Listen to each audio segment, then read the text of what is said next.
April 30th, 1975. It had been 2 years since the withdrawal of American troops from Vietnam, and 21 years since the outbreak of the Vietnam War, which had taken the lives of as many as 2 million people. It was on this fateful day that Saigon, South Vietnam's capital city, would fall to the communists, finally bringing the fighting to a conclusion. For some, it was the long-awaited reunification of their country, but for others, it was the death of their homeland and the beginning of their exile. In the years since, many questions lingered in the minds of those who remember South Vietnam. Just how did the end come so suddenly? What mistakes and miscalculations did they make? Was defeat inevitable? In this episode, let us retrace the events that led to the fall of South Vietnam and the story of how one of history's most brutal and tragic conflicts came to an end.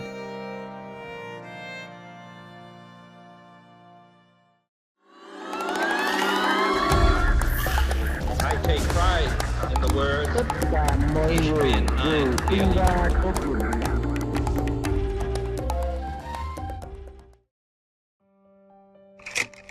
When Richard Nixon became president in 1969, the Vietnam War was quickly approaching its second decade. Every week brought at least 300 American casualties, not to mention the countless number of Vietnamese dead. There was tremendous public pressure on the American government to bring the troops back home from Vietnam. And with Nixon concluding that the war could not be won, ending American involvement was on top of the president's agenda. One of Nixon's first steps towards that goal was enacting the policy known as Vietnamization, aimed to gradually prepare the South Vietnamese to fight on alone. At the same time, through a combination of coercion and secret talks led by then National Security Advisor Henry Kissinger, the Nixon administration also managed to bring the North Vietnamese to the negotiating table, which eventually culminated in the signing of a ceasefire agreement known as the Paris Peace Accords on the 27th of January 1973.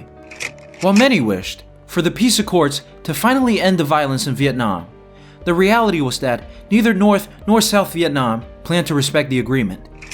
The North could not accept the status quo of a divided Vietnam, and the South could not be at peace with the accord's highly unfavorable terms, which were largely negotiated by the United States and North Vietnam alone.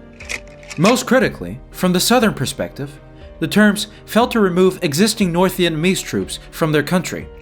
It also failed to solidify the DMZ as national boundaries, and established a body known as the National Council of National Reconciliation and Concord, which could legitimize the National Liberation Front, the group of Southern insurgents commonly known as the Viet Cong.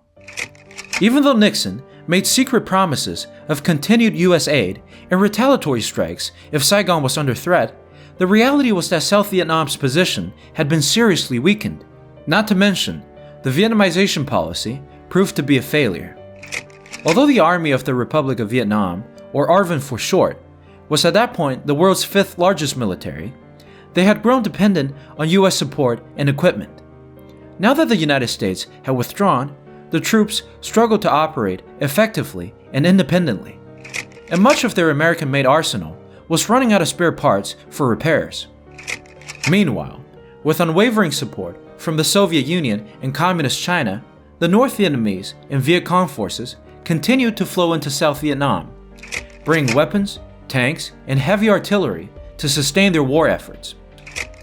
They also began constructing highways and oil pipelines, as well as installing surface-to-air missiles near the DMZ, slowly but surely entrenching their base in the south.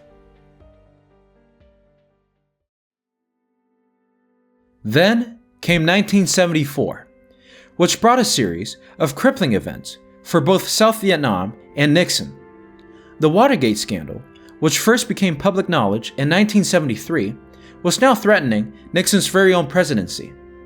Facing the possibility of impeachment, Nixon chose to resign on August 9th of that year. The end of Nixon's presidency effectively nullified his earlier promise to use force to ensure the survival of South Vietnam, taking away one of their final lifelines. The situation further worsened when Nixon's successor Gerald Ford significantly reduced both military and economic aid to South Vietnam.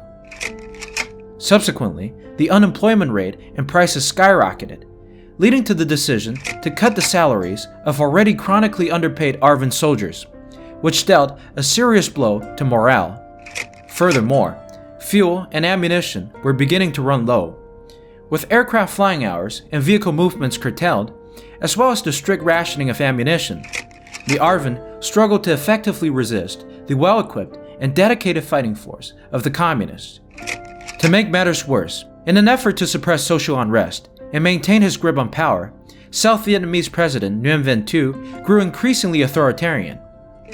In addition to the corruption he was already engaging in, Thu began closing newspapers and restricting opposition parties, actions that only deepened discontent amongst the people, many of whom felt he was gambling away their country's future. While sporadic fighting continued throughout 1974, the status quo established by the Paris Peace Accords was largely maintained. However, this was about to change. In November of that year, the North Vietnamese Politburo in Hanoi convened to debate its strategy going forward. While many expressed concern that a full-scale invasion might prompt the return of American troops, General Secretary Lê Duẩn disagreed. He believed that, after all the effort the United States had put into securing its long-sought withdrawal, it was highly unlikely they would return, regardless of the circumstances. Unfortunately for South Vietnam, Lê Duẩn was correct. Just 1 month after the Politburo met, North Vietnam attacked Phuoc Long, a province northeast of Saigon, to test the American response. In 3 weeks, the North Vietnamese had overrun the entire province, inflicting heavy casualties on ARVN forces. As Lê Duẩn predicted, the United States remained silent.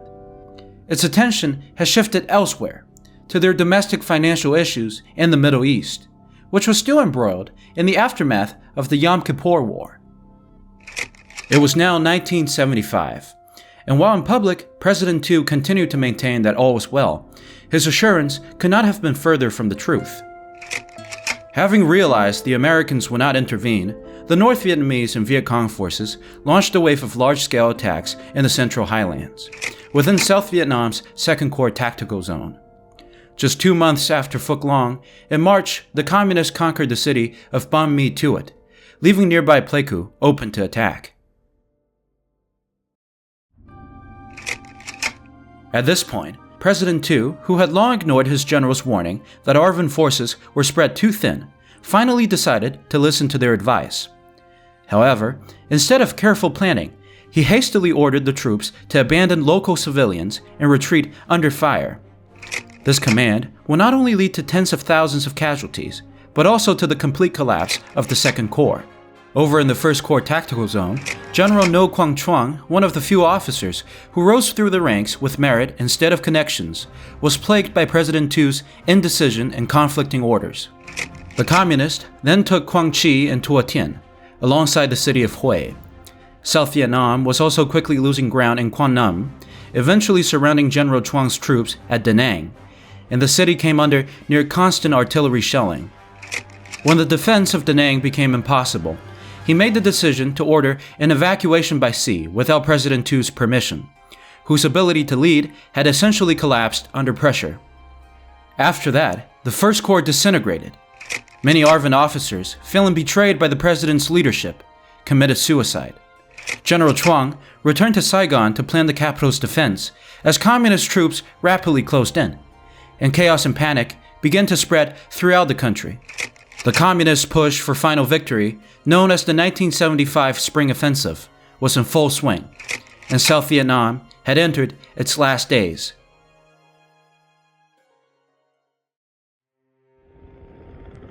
By the beginning of April 1975, the ARVN was heavily outnumbered, and most of South Vietnam's territory had been conquered by the North. On April 9th, North Vietnamese troops closed in on the town of Xuan Loc on South Vietnam's Highway 1, which was the last line of defense between communist forces and Saigon. The day after, President Gerald Ford appealed to Congress for emergency aid to South Vietnam, but alas, his pleas fell on deaf ears. the country was on its own. The commanding ARVN officer on the ground, General Lê Minh Dao, put up a valiant and determined fight. Fully prepared to die in battle, he managed to hold on to Xuân Lộc for 12 long and bloody days, but to no avail. On the 21st of April, Xuân Lộc was overwhelmed and fell to the North Vietnamese. General Lê Minh Dao survived the battle, but would later be captured and sent to a re-education camp for 17 years. That same evening, President Tu resigned from office. In his televised farewell speech, Tu admitted in tears that the chaotic withdrawal from the North and the Central Highlands had led to the country's dire circumstances, but placed the fault on the generals. He also blamed the Americans for withdrawing and cutting aid, and the news media for lowering morale. Although he said, quote, "I resign, but I do not desert," just 5 days later, Tu would flee to Taiwan, allegedly with the help of the CIA. He was succeeded by Truong Van Huong as president of South Vietnam. Upon hearing his resignation, thousands of South Vietnamese rushed to the airport and the US Embassy in an attempt to flee the country. At the same time, many American embassy staff and CIA officers were desperately trying to evacuate as many people as possible, including both American citizens and South Vietnamese who had worked with the US government. Unfortunately, these efforts were hindered by Ambassador Graham Martin, whose fierce anti-communism, as well as ideological opposition to surrendering the embassy, made him stubbornly resistant to evacuation plans, and called any efforts to do so alarmist. The result of this stubbornness was that many South Vietnamese who could have been evacuated were not. Those who were evacuated had to go through a disorganized, uncertain, and terrifying process before reaching safety.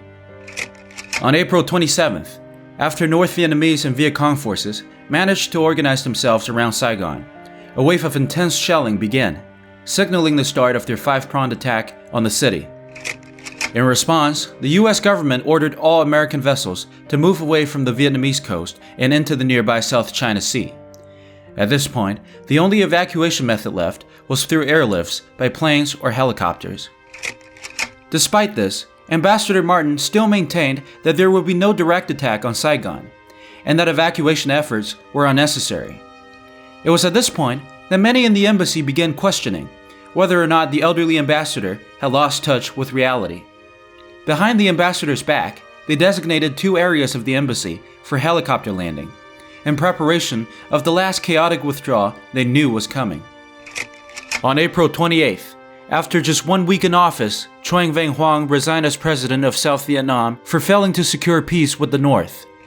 He was succeeded by Nguyen Van Minh, who the South Vietnam National Assembly had mistakenly hoped would be more appealing to the North, as to convince them to negotiate. Later that day, the North Vietnamese Air Force began bombing Saigon's Ton Sanut Airport, leaving helicopter airlifts through the embassy the only means of escape from the city. And so, for the next roughly 48 hours, helicopters flew tirelessly back and forth between the embassy and nearby American vessels, ferrying out as many people as they could. However, on the 30th, the last helicopter departed the American embassy, leaving millions of panicking South Vietnamese at the mercy of their conquerors. Seeing continued resistance as futile, President Nguyen Van Minh, in what would be his first and final act as president, ordered troops to cease fire. This decision would make him a thorn in the side of many South Vietnamese diaspora communities for the rest of his life.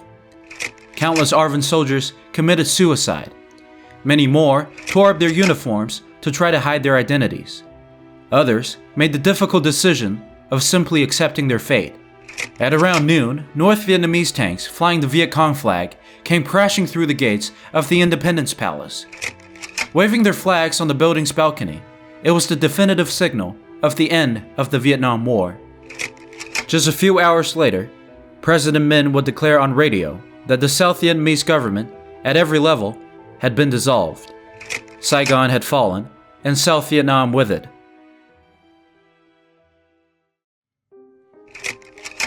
In the years that followed, the government in Hanoi set out to bring the South fully into its fold, beginning with the economy, restructured along strict communist lines. Like the Soviet Union and Communist China, Hanoi pursued collectivized farming. a policy that led to widespread starvation and severe financial hardship. The Vietnamese economy would not see meaningful improvement until the government enacted a series of reforms in the 1980s known as Doi Moi, meaning innovation. While post-war government-sponsored violence against the South Vietnamese was not as widespread as many had feared, individual acts of revenge and political retaliation were common, particularly in rural areas. Additionally, those connected to the former South Vietnamese government were sent to re-education camps, where an estimated 1.5 million people were imprisoned and subjected to political indoctrination. Furthermore, cemeteries for ARVN soldiers were either bulldozed or padlocked, making it impossible for many families to properly grieve their loved ones who had died in the war. This is particularly devastating for a society like Vietnam's, which deeply values ancestor worship. Taken together, these factors created divisions amongst the Vietnamese people that persist to this day. During the difficult years immediately after Vietnam's reunification, millions will leave to escape repression and to seek better lives elsewhere.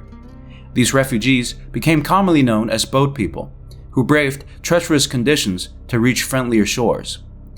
Those who were lucky enough managed to re-establish themselves in countries like the United States, Australia, and Canada, but as many as 250,000 would die at sea. While Vietnam today has, in many aspects, healed from the wounds of war, with its economy stabilized and its government considerably liberalized compared to the 1970s and 80s, a very different vision of home still endures overseas. Walking down Chinatowns and little Saigons, one can still often see the South Vietnamese flag proudly displayed, serving as a quiet but powerful reminder that for many, the scars of the war are still ever present, and memories of the home they lost are still just as strong. I hope you enjoyed this episode. If you have any thoughts on the fall of South Vietnam, or perhaps you have a personal family story related to this event, feel free to share them in the comments. As always, if you would like to see more Cold War related content, please like, comment, and subscribe for more. Thank you for watching. I'll see you next time.